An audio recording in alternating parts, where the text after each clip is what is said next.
Random House Audio presents Prophecy by S.J. Parris. Read for you by John Lee. Prologue. Mortlake, House of John D., Southwest London, 3rd of September, year of our Lord, 1583. Without warning, all the candles in the room's corners flicker and faint, as if a sudden gust has entered, but the air remains still. At the same moment, the hairs on my arms prickle and stand erect, and I shudder. A cold breath descends on us, though outside the day is close. I chance a sideways glance at Dr. D. He stands unmoving as marble, his hands clasped as if in prayer, the knuckles of both thumbs pressed anxiously to his lips, or what can be seen of them through his ash-grey beard, which he wears in a point down to his chest in imitation of Merlin, whose heir D. secretly considers himself. The cunning man, Ned Kelly, kneels on the floor in front of the table of practice with his back to us, eyes fixed on the pale, translucent crystal about the size of a goose egg, mounted in fixings of brass and standing upon a square of red silk. The wooden shutters of the study windows have been closed. This business must be conducted in shadow and candlelight. Kelly draws breath like a player about to deliver his prologue, and stretches his arms out wide at shoulder height, in a posture of crucifixion. "Yes," he breathes, finally, his voice little more than a whisper. "He is here. He beckons to me." "Who?" Dee leans forward eagerly, his eyes bright. "Who is he?" Kelly waits a moment before answering, his brow creasing as he concentrates his gaze on the stone. "A man of more than mortal height, with skin as dark as polished mahogany. He is dressed head to foot in a white garment which is torn, and his eyes are of red fire. In his right hand he holds aloft a sword." D snaps his head around then, and clutches my arm, staring at me. The shock on his face must be mirrored in my own. He has recognized the description, as have I. The being Kelly sees in the stone matches the first figure of the sign of Aries, as described by the ancient philosopher Hermes Trismegistus. There are 36 of these figures, the Egyptian gods of time who ruled the divisions of the zodiac, and are called by some star demons. There are few scholars in Christendom who could thus identify the figure Kelly sees, and 2 of them are here in this study in Mortlake, if indeed this is what Kelly sees. I say nothing. "What says he?" D urges. "He holds out a book," Kelly answers. "What manner of book?" "An ancient book, with worn covers and pages all of beaten gold." Kelly leans closer to the stone. "Wait, he is writing upon it with his forefinger, and the letters are traced in blood."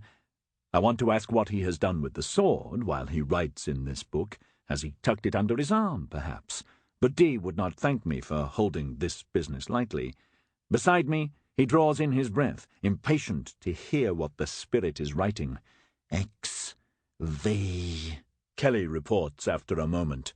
He turns to look up at us, then over his right shoulder, his expression perplexed, perhaps expecting D to interpret the numerals. 15, Bruno, D whispers, looking again to me for confirmation. I nod once. The lost 15th book of Hermes Trismegistus, the book I had come to England to find, the book I now knew D had once held in his hands years earlier, only to be robbed of it violently and lose it again. Could it be? It occurs to me that Kelly must know of his master's obsession with the 15th book. The scryer raises a hand for silence. His eyes do not move from the crystal. He turns the page. Now he traces... It seems... Yes. He makes a sign. "Quickly, fetch me paper and ink." D hurries to bring him the items.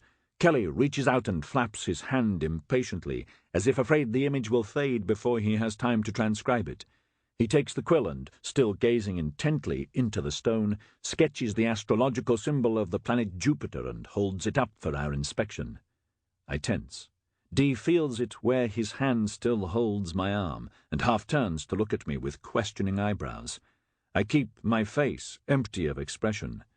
The sign of Jupiter is my code, my signature.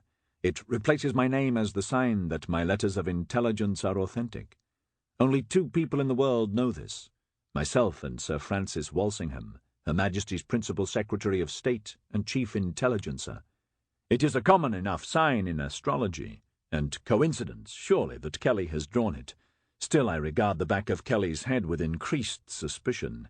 On the facing page, Kelly continues, he traces another mark, this time the sign of Saturn. This he also draws on his paper, a cross with a curving tail, the quill scratching slowly as if time has thickened while he watches this unfold in the depths of the stone. Dee's breathing quickens as he takes the paper and taps it with 2 fingers. Jupiter and Saturn, the great conjunction. You understand, I think, Bruno? Without waiting for a reply, he turns impatiently to Kelly. Ned, what does he now, the spirit? He opens his mouth and motions for me to listen. Kelly falls silent and does not move. Moments pass, Dee leaning forward eagerly, poised as if held taut on a rope, balanced between wanting to pounce on his scryer and not wishing to crowd him. When Kelly speaks again, his voice is altered, darker somehow, and he proclaims as if in a trance, All things have grown almost to their fullness. Time itself shall be altered, and strange shall be the wonders perceived. Water shall perish in fire, and a new order shall spring from these. Here he pauses, gives a great, shuddering sigh. Dee's grip around my arm tightens. I know what he is thinking. Kelly continues in the same portentous voice. Hell itself grows weary of earth. At this time shall rise up one who will be called the son of perdition, the master of error, the prince of darkness. And he will delude many by his magic arts, so that fire will seem to come down from heaven, and the sky shall be turned the colour of blood. Empires, kingdoms, principalities, and states shall be overturned. Fathers will turn against sons, and brothers against brothers. There shall be turbulence among the peoples of the earth, and the streets of the cities will run with blood. By this you shall know the last days of the old order. He stops, sinks back, gasping onto his heels, his chest heaving as if he has run a mile in the heat. Beside me, I can feel Dee trembling, his hand still holding my wrist. I feel him hungry for more of the spirit's words, silently urging the scryer not to stop there, unwilling to speak aloud for fear of breaking the spell. For myself, I reserve judgment. Yet God has provided medicine for man's suffering, Kelly cries in the same voice, sitting up suddenly and making us both jump. There shall also rise a prince who will rule by the light of reason and understanding, who shall strike down the darkness of the old times, and in him the alteration of the world shall begin. And so shall he establish one faith, one ancient religion of unity that will put an end to strife. Dee claps his hands gleefully, turning to me with shining eyes and the excitement of a child. It is hard to believe that this is his 56th autumn. The prophecy, Bruno. What can this be if not the prophecy of the great conjunction, of the ending of the old world? You read this as plain as I do, my friend. Through the good offices of Master Kelly here, the gods of time have chosen to speak to us of the coming of the fiery trigon, when the old order shall be overturned, and the world made anew in the image of ancient truth. He has certainly spoken of weighty matters, I say evenly. Kelly turns then, his brow damp with sweat, and regards me with those close-set eyes. Dr. Dee, what is this fiery trigon? He asks, in his somewhat nasal voice. You could not know the significance, Ned, of what your gifts have revealed to us this day. Dee replies, his manner now fatherly, but you have translated a prophecy most wondrous. Most wondrous. He shakes his head slowly in admiration, then stirs himself and begins to pace about the study as he explains, resuming his authority, the teacher once more. While the séance occurs, he becomes dependent upon Kelly, but it is not his habit to be subservient. He is, after all, the Queen's personal astrologer.